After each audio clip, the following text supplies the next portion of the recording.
Welcome to Families and Their Grief.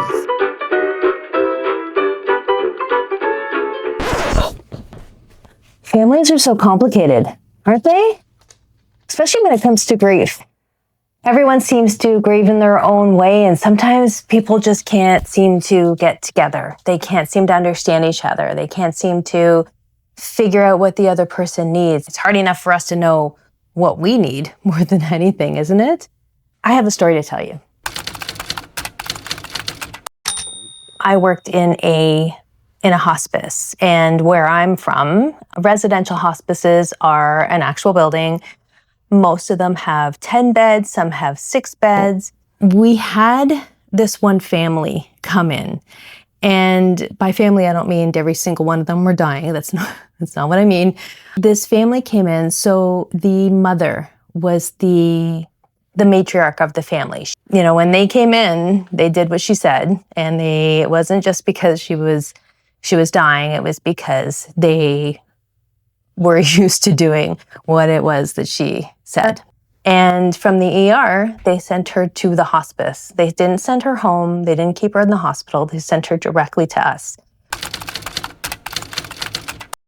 Which means in the hospices that I worked at, has to be truly end of life before they will take you into the hospice. So that says a lot about where she was at.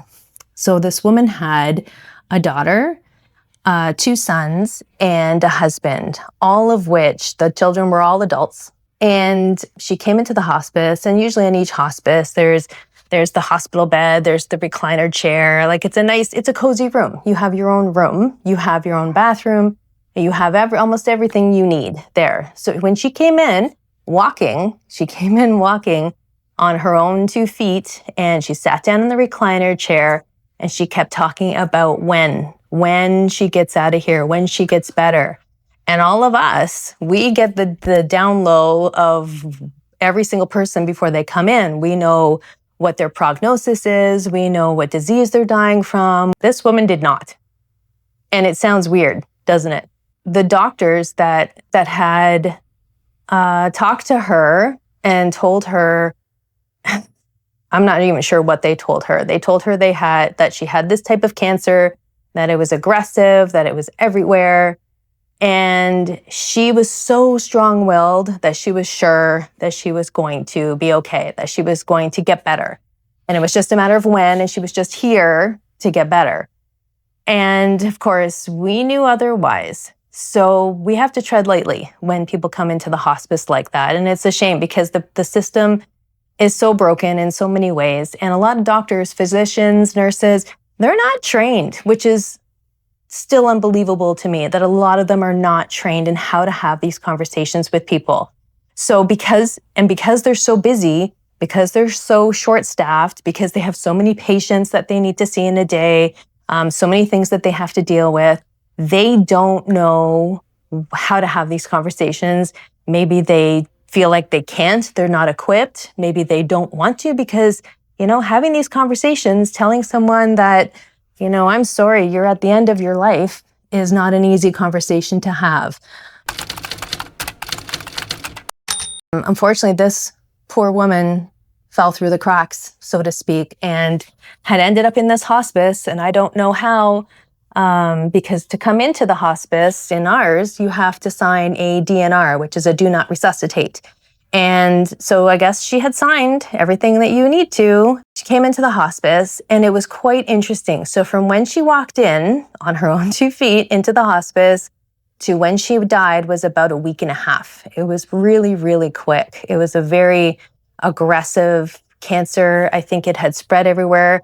And it wasn't something that just came up overnight. There were probably symptoms that she might have ignored, or sometimes these cancers are sneaky and you don't even feel them until it's too late. So when she came into the hospice, and of course she was, again, very independent. She knew exactly what she wanted, when I get out of here. And we had to gently tell her, and her family, because of course they were on the same mindset as her, is you're going to get better, you're going to get out of here when we get home.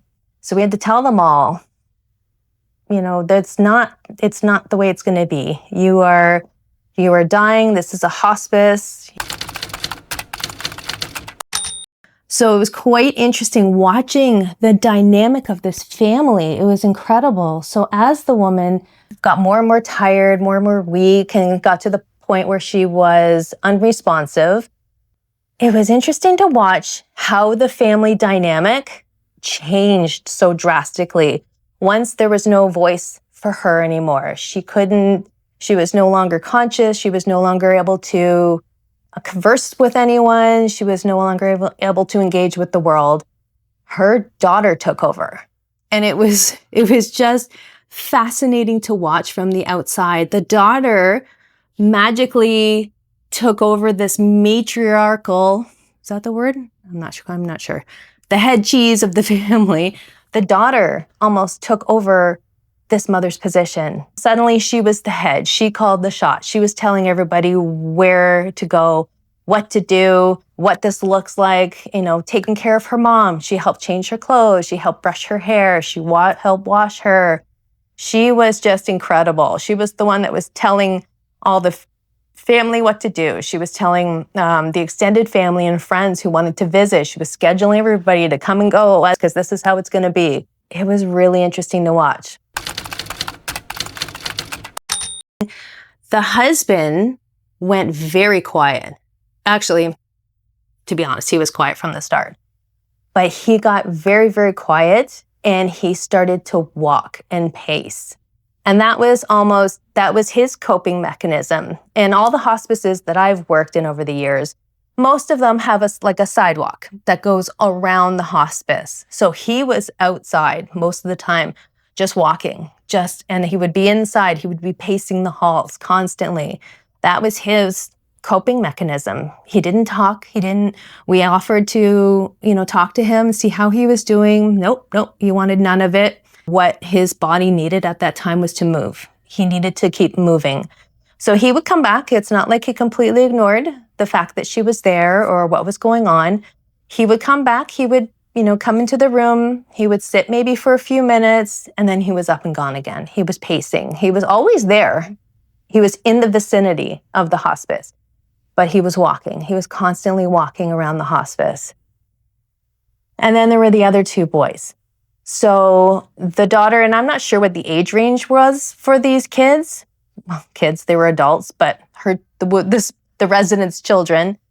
And so the one son was estranged from the family, had been estranged for quite some time, from what I understand, what they were willing to share with us as the staff.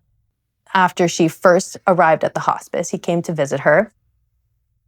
Not sure how that visit went. I remember he wasn't there long. That's all I remember about that. And we never saw him again. He never came back.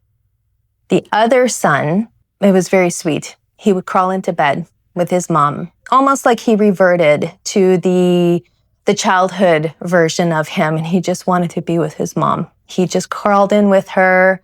He would go and sleep right beside her. Even while she was unresponsive, he just crawled into bed and wanted to be with his mom again. As you can imagine, the matriarch dies.